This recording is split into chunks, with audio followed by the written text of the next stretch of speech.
پاکستان کے مجھے 4 رکعت فرض نماز میں دوسری رکعت میں تشہد کے بعد درود شریف پڑھتے وقت یا درود شریف پڑھنے کے بعد یاد آ جائے کہ ابھی 2 رکعت باقی ہیں تو درود شریف پورا کر کے سلام پھیرنا ہوگا، یا اٹھ کر 4 رکعت پوری کرنی ہوں گی. اور درود شریف اگر زیادہ مقدار میں پڑھ لیا ہے، جیسے لمسم ایک مقدار بتائی جاتی ہے ایھا النبی کی ہاں تک پہنچ گئے ہیں، وعلی آل ابراہیم کی،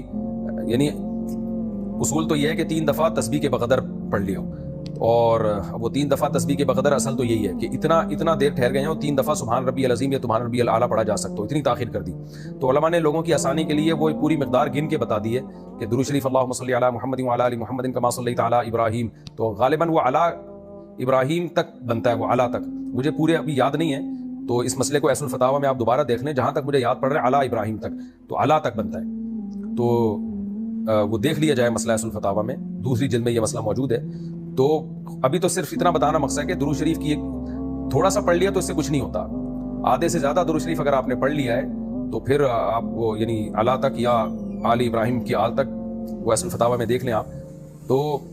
ایک خاص مقدار تک درود شریف اگر پڑھ لیا جائے تو پھر سجدہ سہو واجب ہو جاتا ہے، لیکن اس کو کمپلیٹ نہیں کرنا بلکہ کھڑے ہو جانا ہے، چھوڑ دینا اس کو جہاں تک تھا.